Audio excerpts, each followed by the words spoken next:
Welcome to Ripples of Faith. I'm Jenny. I'm so glad you're here. We are reading in Exodus, and I'm reading from the New King James Version. We're in chapter 6. I do encourage you to read along. You can read with whatever version you're comfortable with. I read New King James, but that's just me. You don't have to do what I do. I want you to understand what you're reading. And if you can't sit down and read with me, that's okay too. You can have this playing in the background. I just want you to get the Word of God in you. And things are getting really interesting right now. So we're in Exodus chapter 6. And I just want to preface this a little bit because this section here kind of breaks up in the middle of part of the story. So where we left off in chapter 5, Moses had gone to Pharaoh, and Pharaoh has just made things entirely worse for the Israelites than it was before. And Moses had found out that Pharaoh wants more bricks, less straw. You got it, all this. We're going to punish you if you can't make your quota. And so Moses went to God, and he's like, God, I need help. I don't understand why you sent me here. Things are worse. Am I messing it up? All these kind of things. So he's praying to the Lord.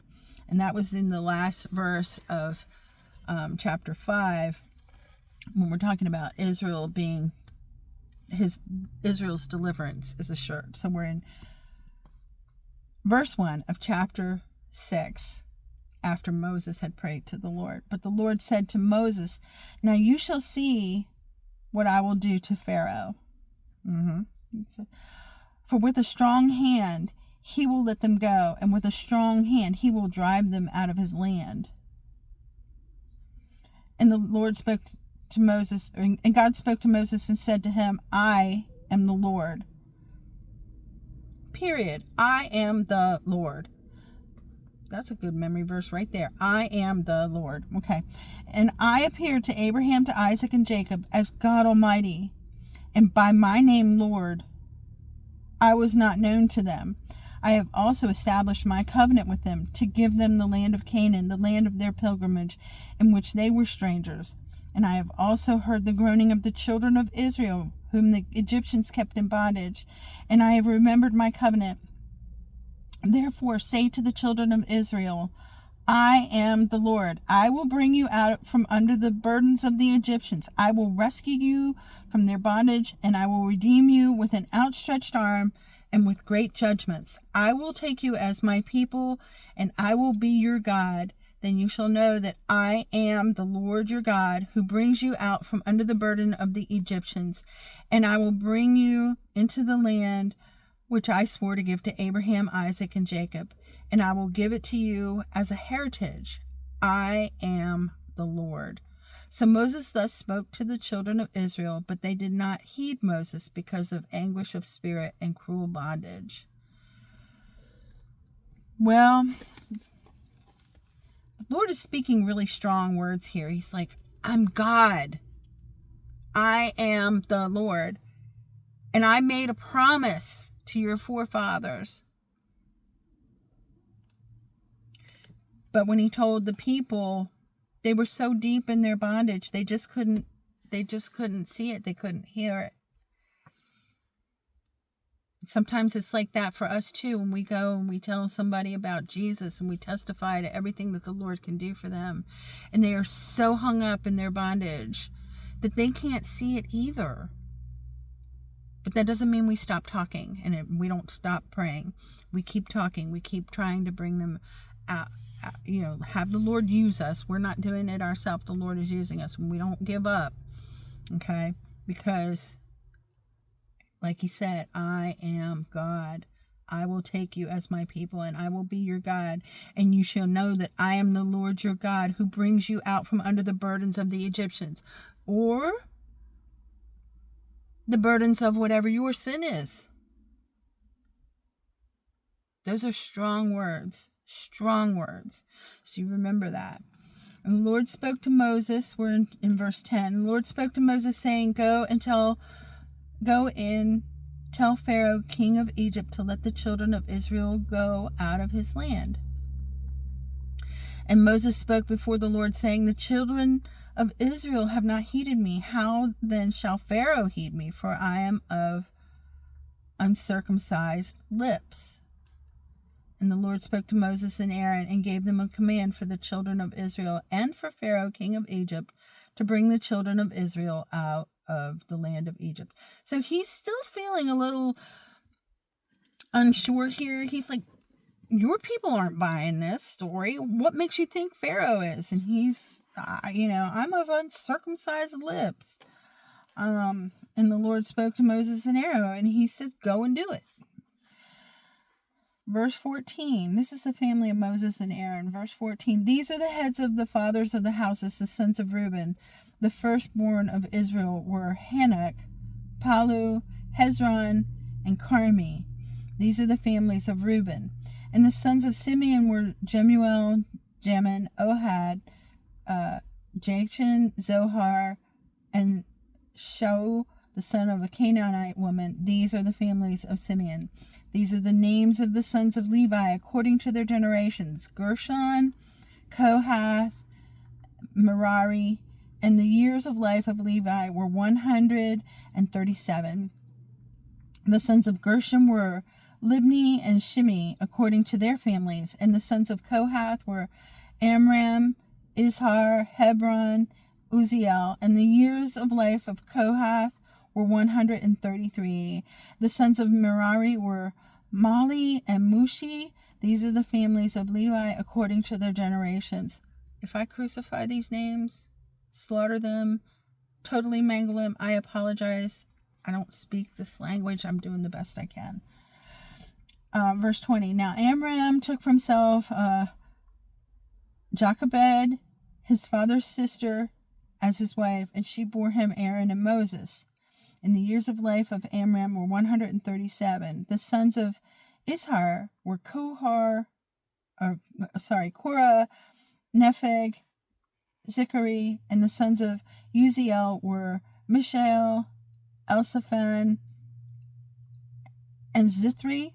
Aaron took to himself Elisheba, daughter of Aminadab, sister of Nahshon, as wife, and she bore him Nadab, Abihu, Eleazar, and Ithamar. And the sons of Korah were Asar, Elkanah, Abiasaph. These are the family of the Korahites. Eleazar, Aaron's son, took for himself one of the daughters of Putiel as wife, and she bore him Phinehas. These are the heads of the father's house of the Levites according to their families. These are the same Aaron and Moses to whom the Lord said, bring out the children of Israel from the land of Egypt according to their armies. These are the ones who spoke to Pharaoh, king of Egypt, to bring out the children of Israel from Egypt. These are the same Moses and Aaron. Sometimes when we read the Bible and we read all these genealogy things, and you can see I struggled with the names. And it's just like name after name after name. We don't even have a family tree chart. There are people who make them, but just reading in our Bible, we don't see that. And it can become really tedious. And sometimes you might wonder, well, why did the Lord put all that in there? Well, here it is right here. Not just in Exodus, but other places in the Bible. You're going to see genealogies and lineages. And this verse right here, this explains why the Lord puts it in here. He says, these are the same Aaron and Moses to whom the Lord said, bring out the children of Israel from the land of Egypt according to his armies. These are the ones. So he's emphasizing it. This is the one. Okay. And this is important because later on, even back in Genesis, God made a promise that he's going to send a Messiah. And as we're reading through all of the Old Testament, this is what we're leading up to, is that promise of the Messiah. And eventually we'll see that there were different lines. Like when we went back a little bit further, one of the sons of Jacob was Judah. Well, the tribe of Judah is the lineage of where Jesus came from. These are all things that as we go along through the Old Testament, these are prophecies. And so it's very important, this genealogy, even though it's very hard for us to read in 2025, what some of this means, or even just going through this list of names after name after name after name. What is it? Why is this important? This is why it's important, because God made a promise. He made a promise, and remember he said, I am the Lord. And so these tedious things that we read through, these are the minute details that show he is God. I am the Lord. There's not a single thing that he's left out. And so right here he's saying, this is the Moses and the Aaron. These are the people that I said were going to deliver the Israelites out of Egypt. And it's all very relevant because it all leads up to the birth and the death of Jesus on the cross. That's why. I know it's hard. You can see how hard it was for me. And I know that it's hard for other people too. So I'm just saying there is a relevance to that. And some books of the Bible have more of it than others. If you can't read through it, I don't think it's going to affect your salvation. But that little verse right there, that's the part that I want you to hold on to. He's emphasizing this is the Moses and the Aaron. And as we go through and we see other lineage, just keep that in mind. There's not one little detail that God left out. Every one of these people were born and had a purpose in God's plan. Okay, let's get finished up with chapter 6. Verse 22, and it came to pass, it came to pass on the day the Lord spoke to Moses in the land of Egypt, that the Lord spoke to Moses saying, I am the Lord. He keeps saying that, right? Speak to Pharaoh, king of Egypt, all that I say to you. But Moses said before the Lord, behold, I am of uncircumcised lips. How shall Pharaoh heed me? So he's still being resistant.